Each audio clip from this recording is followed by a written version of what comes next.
What's up, folks? And this is your host, Elias, once again with another stream. I didn't do much this week, and I thought let's do a starting 11 discussion of what kind of starting 11 we might be playing for the Man United game. I thought this is the only thing I can do this week because I know you guys have missed me a bit. Because I didn't do anything for this United game. Probably first reason was that I was pretty busy this whole week. I've been working on an outside event, uh, outstation, and it was a crazy week for me. So I couldn't do any pre-match reviews. And the second reason was I couldn't get any guests to come on this week because it was kind of a busy week for all the streamers as well and all the Man United fans. So I just couldn't. So I thought, why not have a chat with some of you guys tonight after Eugene's show? And yeah, there was a bit of drama there. If you all want to catch on that, you can go over to Persuasion TV and check on there. And he did a great stream to encourage all the protesters. First of all, big up to every single one of you who is out there at the protest in the rain, in the sun, and singing all those chants. Levy out, big up. You guys are the real champions. I salute you guys, and all those guys who got Stellini out, who got Conte out. You guys are the biggest losers. Unfortunately, I have to see you. Some of you play the games again tonight under Mason's lineup, and that's why we are here for. So, guys, what do you all think the formation Mason would play tonight? I'm going for a 4-4-2. I think he would play 4 at the back with 3 midfielders, and maybe he might play Kulu in the midfield as well.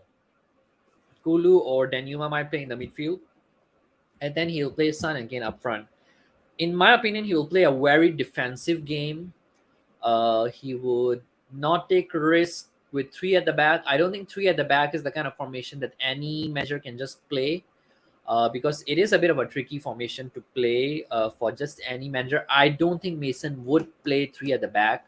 I don't think he's equipped enough to work with the tactics of three at the back. In my opinion, it's gonna be a bit of a challenge for him to work that out.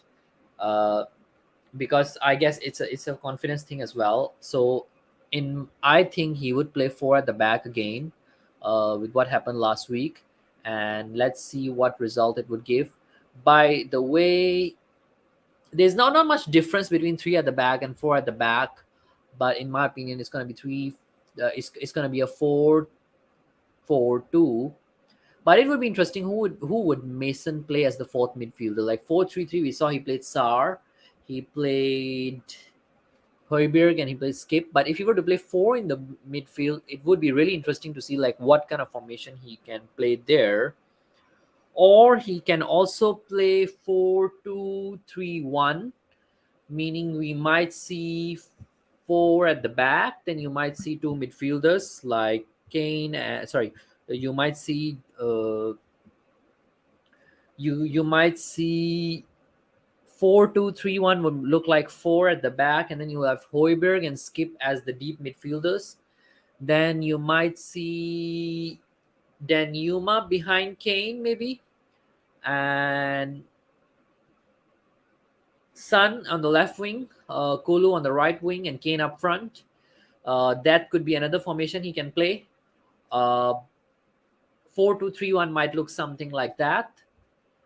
He can also play 4-4-2 with Son in midfield plus the three midfielders he played last week, and then he play Richarlison and Kane up front. Possible.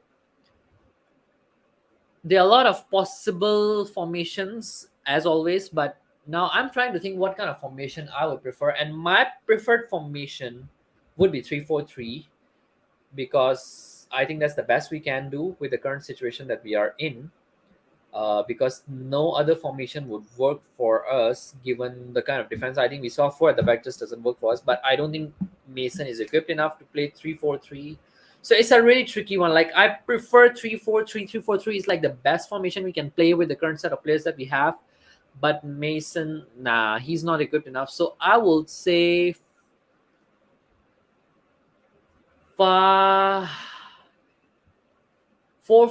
I guess. 4-4-2 would be the safest option to play.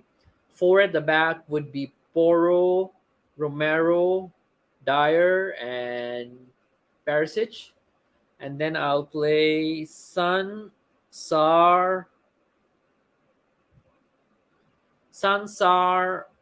Højbjerg, and Skip in the midfield. And then I'll play Kane or Kulu up front, Richarlison or Kane up front,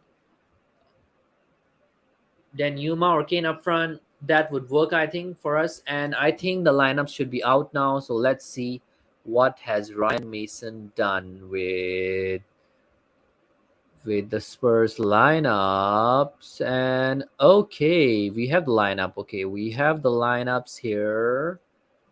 And Richarlison is back in starting 11 for everybody to have a look. Let me now pull that up on the screen for all of you guys there.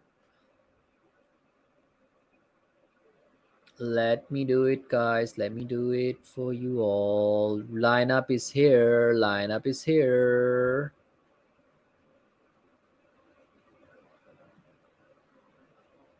So the lineup looks something like this. Share screen window. Here we go. So we have Foster in goal. I guess it was kind of expected because Hugo Lloris apparently had some bust up with the team, with the guys in the team. Apparently, Hugo Lloris is not doing very well uh, in terms of his chemistry with some of the team members. And in his last interview as well, he kind of like blamed some of his teammates. So I guess that's why he's out. Romero, Dyer, Langley. interesting. So it's three at the back.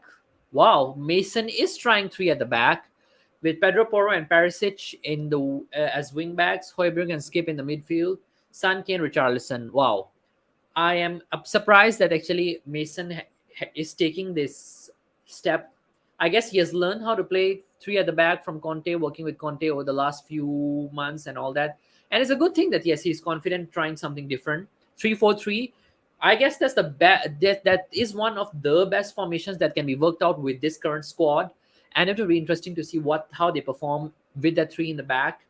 Uh, and I think this would not be as disastrous as a result that we had against Newcastle, because it's three at the back, and I think three at the back is the formation that we are much more confident with as a team. Even like last week when we were playing Newcastle, when we shifted to three at the back, I think we looked much more composed because when we were two at the back, sorry, when we were four at the back, I could see we were very shaky, we were very nervous, we were not composed at all. So I'm kind of glad that it's three at the back again. Hoiberg and Skip, yes, I would have played the two as well. Sar, I don't think the atmosphere is right at the moment for Sar to come off the bench. So I am happy with Hoiberg and Skip in the midfield. I would take it over 4-3-3 anytime. So Hoiberg and Skip in the midfield, fine, I'll take it because we don't have any other options available. Bentancur is out injured. Uh, Son, Kane, and Richarlison. Son, Kane, understandable. Always, I'll play the two. Never ever doubted Son. Never ever doubted Kane. Richarlison is interesting one. Like why Richarlison has come back in, but interesting to see what kind of impact he can have on the game. And I will be, by the way, with Dan THFC. Dan THFC is the big fan of Richarlison. Later on, I'll be doing a watch along with him and see how does he respond to this particular starting 11 lineup. In my opinion, it's a decent lineup, it's a good lineup. If I were to rate this lineup out of 10 with the current situation as well, I'll give it like a 7 out of 10 because that is the best we can have in many ways. 3-4-3. Mason is trying it out.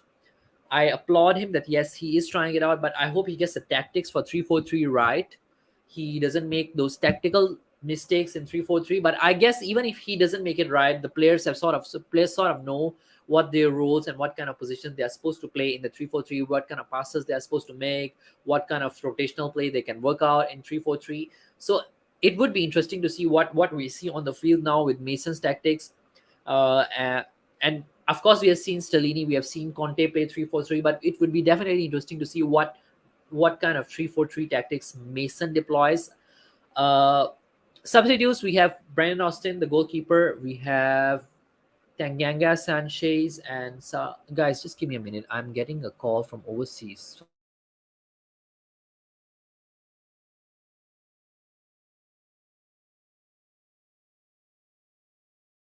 Sorry, guys, interrupted. Yeah, it will be interesting to see what kind of formation what kind of result we can pull off. With this lineup, I'm going for the score line of 2-2 draw. Uh, 2-2 draw would be my predicted score for this game. Let me know your thoughts in the comments in the chat. Like, what would be your predicted score for this game? Foster, Romero, Dyer, Langley, Pedro Porro, Hoiberg, Skip, Parasite, Son, Kane, Richarlison. And substitutes, sorry, I forgot to discuss the substitutes. So substitutes, we have Brandon Austin. He's the goalkeeper. Hugo Lloris is not even on the bench. I'm not surprised. If he's having issues with the team, definitely I think he may not be on the bench. Uh, Tanganga and Sanchez are the two center backs we have as our backups. Sar in the midfield. Mundell is, I think, one of the midfielders that we have from the academy. Davis is back in the. I think Davis was back last week as well. Yeah, so Davis is back as a sub as well. Lucas, Danjuma, and Kulusevski. Like, why do we have so many wingers actually on the?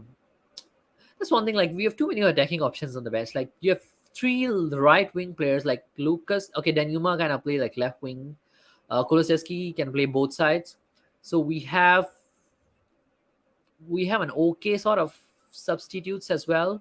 My score prediction, I'm going for a 2-2 draw. Hi, Fresh. How are you doing? I'll see you later at Dan's Watch Along if you're joining there. I'm just ending, bro. I'm just ending. This is just a preview for the starting 11. I just do this stream some once in a while if I haven't done anything for the match.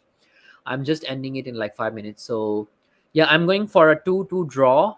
Let me know your thoughts in the comments. Like, what do you think we would get out of this lineup? I would say say 2-2 draw. And once again, I want to big up every single one of you who joined the protest, every single person who is out there taking responsibility for the club, and they are doing something for this club, and they are out there in the rain. Some of them went they out there for the protest. Big up to every single one of you. Big up to every single one of you out there. Some channels, some names that I would like to especially say a big thanks to is Elias, Brian Daigle, Ben Kaufman, Ryan Isaacs, Rez was I think there as well. I saw just now in the video. Phil P was there, the Rabbi was there, and yeah, big up to every single one of you guys who are out there protesting.